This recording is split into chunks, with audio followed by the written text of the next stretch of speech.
Inilah kisah Kenshin dan Kaori, seorang pemuda kaya yang menyamar kerja sebagai cleaning service.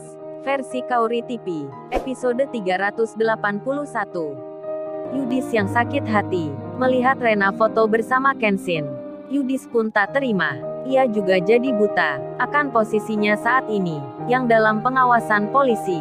Namun karena cinta adalah masalah perasaan, Yudis yang berpikir masih bisa berbuat. Ia pun berencana akan membuat perhitungan ke Kenshin. Dan di saat itu, ia tenggelam dalam marahnya, tenggelam pula dalam dendamnya. Kaori sendiri, setelah mengetahui keadaan Kenshin dan pembicaraan ayahnya itu selesai, Kaori pun bilang ke mamanya, "Ma, kalau gitu, Kaori ke London saja ya, Ma."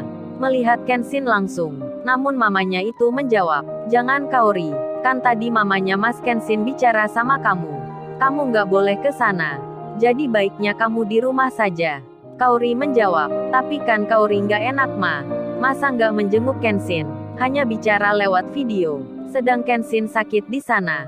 Mamanya menyahut, "Nah kalau gitu, kemarin-kemarin kamu kemana? Waktu dia di sini kamu marah. Malah Mas Kenshin disuruh pulang. Sekarang dia jauh, kamu minta ke sana. Kaori kamu udah dewasa. Jangan mirip anak kecil lagi. Apalagi kamu, sebentar lagi akan menikah." Kaori menjawabnya, "Ya tahulah Ma, kalau Kaori udah dewasa, kan kemarin Kaori nggak marah. Cuman menggoda Kenshin aja.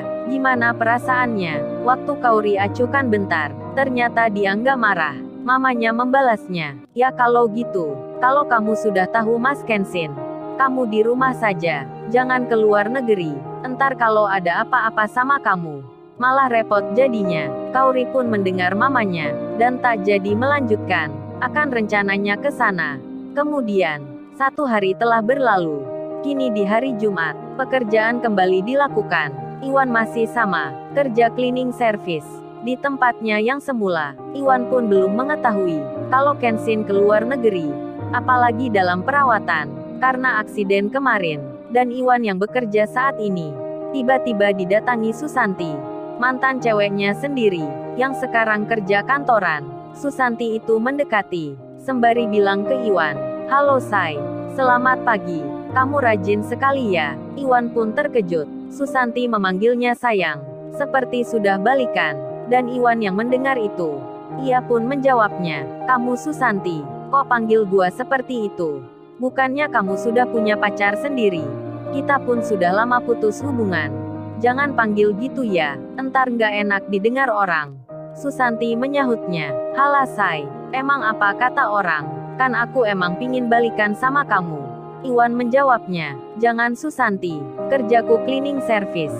Aku nggak banyak uang, motorku masih lama, masih belum ganti, sama seperti dulu. Entar kamu malu jalan denganku. Aku pun pasti nggak bisa kalau makan di restoran." Susanti menjawabnya, "Kamu masih merendah saja Wan. Bukannya kamu temannya tuan muda ya, yang bernama Kenshin itu? Kan kamu bisa minta kerja lagi, yang jabatannya tinggi. Katanya kamu saja yang nggak mau. Masih pilih cleaning service. Emang mau menyelidiki lagi ya? Kan sudah nggak ada masalah di sini." Iwan menjawabnya, "Ya emang nggak ada masalah Susanti. Kan yang gua bisa kerja cuman cleaning service saja. Semenjak dulu pula." Susanti pun bilang, "Apa kamu gini terus Wan? Nggak pingin berubah? Paling nggak kan kalau kamu menerima tawaran untuk kerja lebih tinggi, gajimu kan bisa banyak, lu bisa beli mobil, jadi bisa mengajakku makan di restoran." Susanti merayu-rayu Iwan, karena ada maksudnya, namun Iwan belum menjawabnya. Ia masih sibuk dengan kerjanya. Dan Susanti pun kembali. Ia bekerja di kantornya. Kemudian cowoknya bilang, "Gimana Susanti? Apa lu udah bisa menggoda mantan lu itu?" Susanti menjawabnya, "Sabar saja Sai. Gua tahu Iwan itu seperti apa orangnya. Gua udah mengenalnya lama. Tenang aja, entar lama-lama dia tergoda." Cowoknya membalas, "Baguslah kalau gitu. Kalau dia sudah mau balikan sama kamu, pasti Iwan menurut apa kata lu. Kita bisa memanfaatkannya." Rupanya Susanti, ia mengincar Iwan untuk dijadikan jalan rencana yang mereka buat, yang masih disembunyikan. Hingga waktu pun berjalan. Kini menginjak tengah hari. Para karyawan sudah istirahat. Di lain tempat, Kaori yang di kantornya, menjalani aktivitasnya, yang seperti biasanya. Dan di saat ini, Kaori dan tim kerjanya, ada jadwal pertemuan, dengan mitra perusahaan. Dan hari itu rencananya, dilakukan di hotel ternama.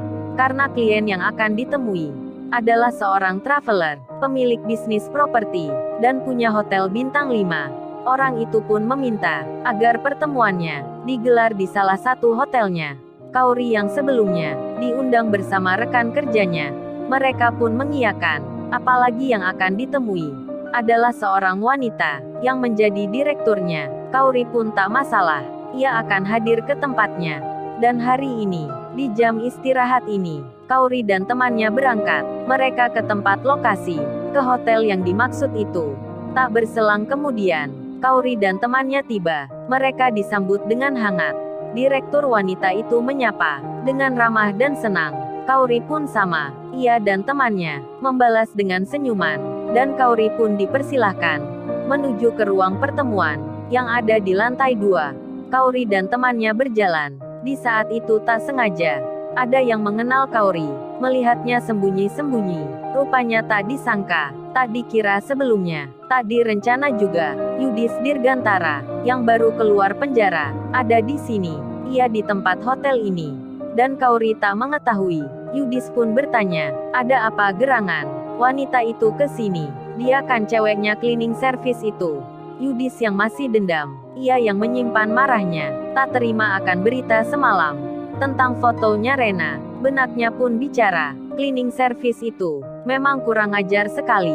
Sudah punya cewek cantik, masih mendekati Rena. Kalau gitu awas saja, gua balas perbuatanmu. Yudis pun tiba-tiba punya rencana tak diduga, akan membuat Kenshin merasakan yang sama. Dan Yudis pun segera menemui temannya, yang di lobi hotel ini. Yudis memulai rencananya. Sementara itu, direktur yang bernama Kalia, ternyata pula, adalah temannya Yudis, yang juga mitra kerja lamanya. Yudis ke sini tujuannya, untuk bicara tentang usahanya, yang lagi berjatuhan. Karena Kalia orang yang baik. Dia yang juga pengusaha, yang suka membantu orang. Kalia meski tahu sendiri, Yudis baru berurusan dengan polisi. Baru di penjara pula. Kalia itu masih berprasangka baik, ia pun masih mau membantu. Dan Kalia semenjak kemarin, ia berjanji pada Yudis, memberikan proyek baru. Makanya saat ini, Yudis pun ke sini, dan Kalia sendiri.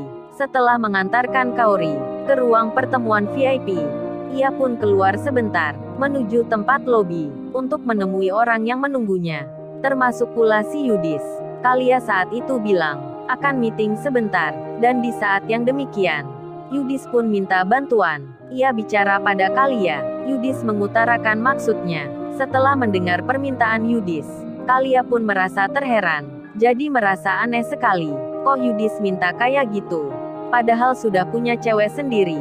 Namun, karena Yudis yang memohon, ingin dibantu sekali, Kalia temannya itu pun akhirnya mengiyakan. Ia menuruti saja permintaan Yudis. Meski terasa tak enak, sangat janggal dilihat, namun ia menyetujui. Yudis pun langsung senang. Rencananya akan berjalan. Sedang temannya tak mengerti, kalau Yudis punya tujuan, akan menjebak Kaori. Lalu, bagaimana kisah selanjutnya? Subscribe channel ini, untuk episode berikutnya. Terima kasih.